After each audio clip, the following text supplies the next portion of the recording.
9. Killer chopsticks. When 51-year-old Michikazu Ikeuchi's parents began arguing during dinner at their home in Osaka, Japan one evening in 2016, he intervened in an attempt to de-escalate things. Instead, he made the situation infinitely worse. While trying to calm his father down, Ikeuchi began waving a foot-long cooking chopstick around in the old man's face and somehow ended up stabbing him in the throat with it. Ikeuchi called the police, who quickly arrived at the scene. He told officers that he didn't mean to kill his father and that he was trying to stop his parents from arguing. But he was nevertheless arrested as authorities investigated the bizarre incident. There have been no updates since the story first broke, so it's unclear how the case turned out. 8. Struck with a stiletto. Dr. Stefan Andersson moved from Sweden to the United States early in his career as a biochemist. He got a job working as a researcher at the University of Houston. In 2012, he began dating a woman named Ana Trujillo. Their relationship started out great, but things soon became volatile. Just months after the pair got together, Ana called 911 in hysterics. Officers arrived to find Andersson dead. He was so unrecognizable they thought he'd been shot and asked Ana where the gun was. She claimed that Andersson had viciously attacked her after they went out drinking and that she defended herself by hitting him with her high heel. Ana admitted to striking him 25 times in the face, head, and arms with the 5.5-inch stiletto and was charged with murder. Prosecutor Sarah Mickelson described Ana as a violent woman with severe anger problems, stating in her closing argument, "She's not just crazy, she's scary crazy." But Ana told a much different story on the stand, describing Dr. Andersson as a violent alcoholic with a history of physically attacking her. On that final night, she said that he strangled her and she couldn't breathe. Ana claimed that she feared for her life when she struck him with her shoe in an attempt to fend him off. When her lawyer asked her why she didn't leave Andersson after he hit her for the first time, she said that she loved him and wanted him to get better. The jury was unconvinced that Ana's life was in imminent danger and convicted her of murder. She received a life sentence with a minimum of 30 years and will be 75 when she becomes eligible for parole. 7. Death by guitar string. 49-year-old Tom Garrity experienced a horrific death in early 2011 when a voodoo worshipper named James Paul Harris allegedly shot him in the stomach, tortured him for 2 days, and beheaded him with a guitar string in Carbondale, Kansas. Attorney Thomas Henderson, who handled Garrity's finances, reported him missing when he stopped coming in to pick up his social security checks. According to Henderson, Garrity planned to move in with Harris when he disappeared. His partial skull was found a year later by his girlfriend at the time, Shirley Johnson, who was outside hunting for mushrooms. She showed the disturbing discovery to Harris's father, who promptly contacted the police.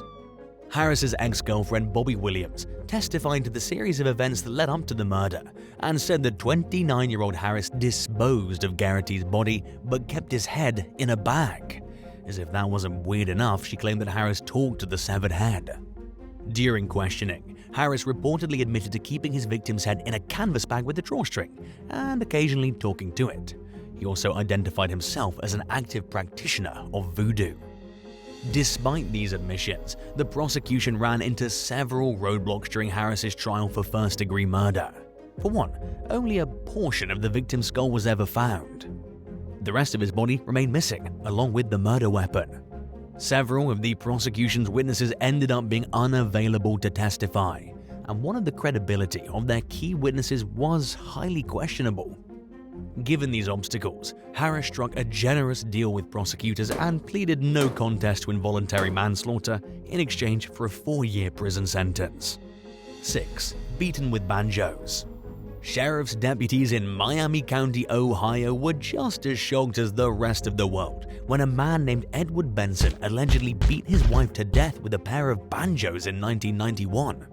The bizarre killing occurred during the early morning hours when the 63-year-old laid siege to his wife, Katie, with the musical instruments at their home in West Milton. Charles Price, the Miami County Chief Deputy at the time, told the Baltimore Sun that it was the first banjo killing he'd seen in his 30-year law enforcement career. He said that Benson beat Katie in the head with one banjo, and once it was destroyed, he picked up another and continued the assault. Benson then dialed 911 and told the dispatcher that his wife was in need of paramedics. Katie died on her way to the hospital from massive head injuries. In the meantime, Benson called a lawyer who came to the scene and advised him not to answer questions. Price said he wasn't sure what led up to the attack and that law enforcement hadn't responded to any domestic violence calls at the couple's home in recent years. Neighbors didn't notice any disturbances in the time leading up to the incident. Prosecutors charged Benson with aggravated murder, but he was found incompetent to stand trial and a judge dismissed the indictment, instead ordering the senior citizen to a mental health facility. 5. Strangled with sweatpants. In April 2006, 29-year-old Patricia Ann McCollum entered a drug house in Jacksonville, Florida, and never walked out. Someone strangled her to death with her sweatpants, choking her so tightly that the blood vessels in her eyes burst. Detectives began to hone in on a man in his late 50s named Jimmy Hackley as their prime suspect, after discovering that he made several calls using the victim's phone shortly after her death. They became even more suspicious when Hackley's nephew told them that Hackley had showed up at his apartment in a distressed state asking for a ride out of town. He was charged with murder. Prosecutors claimed that Hackley's DNA was found on the sweatpants that were used to murder Patricia. His defense team argued that it wasn't enough to prove his guilt, and that a number of men had been in and out of the drug house in the time leading up to the murder. After deliberating for just 1 hour and 15 minutes, a jury found Hackley guilty of murder, which carries a mandatory life sentence in Florida. 4. Pummeled with pumpernickel. In early 1988, an English man named Sir Reginald Hemsley Doddingdale was reportedly found dead with a lump in the back of his head. According to an opinion article in the Sarasota Herald-Tribune, investigators found the suspected murder weapon. A pumpernickel roll with the approximate hardness of an anvil was found beside the victim's body. The article claimed that Scotland Yard was investigating the suspected murder, and while a handful of other papers covered the incident, the story seemed to start and end with those few details. Surprisingly, this wasn't the only case of bread being used as a murder weapon. In 1801, a Welsh labourer named Morgan Hopkin threw a loaf of wheat bread at a man named William Hopkin, delivering what coroner's records described as a mortal blow upon his private parts. William died a few days later.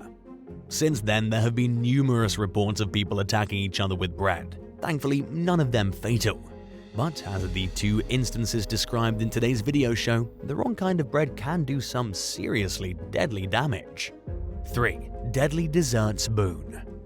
One day in 2003, 31-year-old Richard Clare snuck out of a drug rehab facility in England by climbing through a window and took a taxi to the home of a man named James Gibson who owed him money. When Clare was unable to collect the debt in cash, he took Gibson's phone and tried to trade it for some heroin. Later that day, a friend of Gibson's named Timothy McGee tried to help Gibson get his phone back. McGee confronted Clare, and things quickly escalated into violence.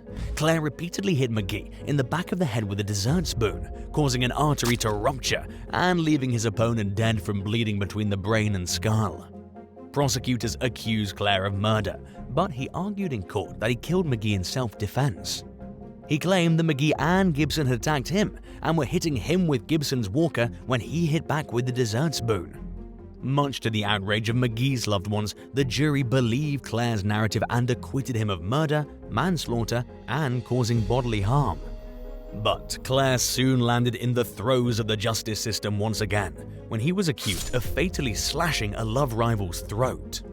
This time, his side of the story was less than convincing and he was convicted of murder. Clare was sentenced to life in prison with a minimum of 27 years. 2. The Crucifix Murder. On Christmas Day in 2008, 81-year-old Mary Rankin was found brutally murdered in Northern Ireland. Someone had bludgeoned her to death with a crucifix at her home in the city of Newry, breaking 15 of her ribs and leaving her dead at the scene. Her clothes had been removed, leading detectives to initially believe that someone broke in for a very specific and disturbing reason. But as it turned out, this was a ruse, staged by the killer in an attempt to mislead law enforcement. The investigation soon zeroed in on Miss Rankin's neighbor, a 45-year-old pharmacist named Karen Walsh. Based on the evidence, prosecutors alleged that Walsh went to visit Rankin and lashed out at her with the crucifix, which the victim had received as a wedding gift. They claimed that Walsh showed up drunk with a bottle of vodka and that she got angry because her elderly neighbor criticized her drinking habit and encouraged her to go home to her 2-year-old son. Walsh maintained her innocence throughout the trial, despite a fellow inmate at the jail where she was being held claiming that Walsh admitted to the crime.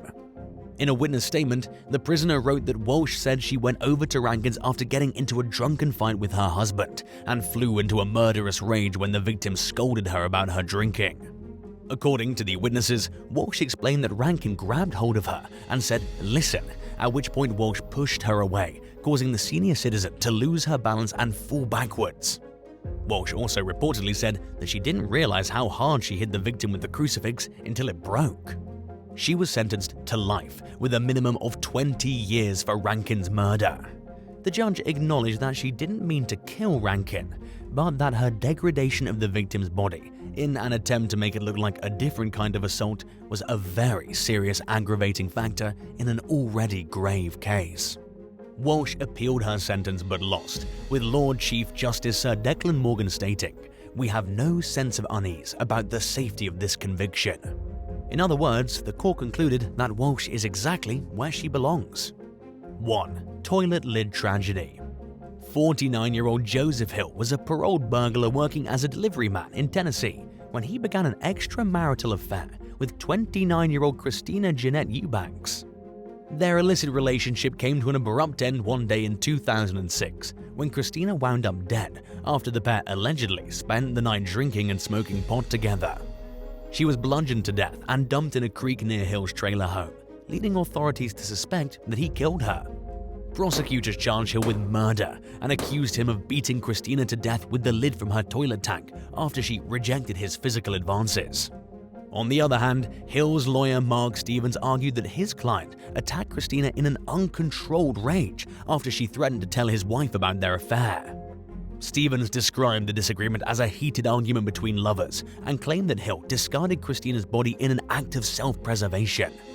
While Hill's actions were less than admirable, his attorney contended that he was guilty of nothing more than voluntary manslaughter, which carries a minimum prison sentence of 3 years, while the penalties for murder are much more severe.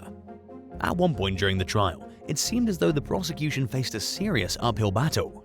The judge decided not to allow several key pieces of evidence to be presented in the case, including the toilet tank lid, a pair of handcuffs that Hill bought the day before Christina's death, and a blood test showing that there was no marijuana in her system when she died like Hill had claimed. But where hard evidence was lacking, Assistant District Attorney General Takesha Fitzgerald made up for it with a vivid description of the story that the evidence told to investigators. She said that Hill bashed Christina so hard with the toilet tank lid that it splintered, then strangled her with a dog leash. He then wrapped her naked body in a rug and discarded her remains in the wilderness. It was enough to convince a jury of Hill's guilt. He was convicted of murder and abuse of a corpse and received a life sentence. Thanks for watching. Would you rather defend yourself against an armed intruder using conventional but seemingly harmless household items like a spatula or a spoon holder, or defend yourself against an unarmed intruder with just your hands? Let us know in the comments below and don't forget to subscribe. See you soon. Bye.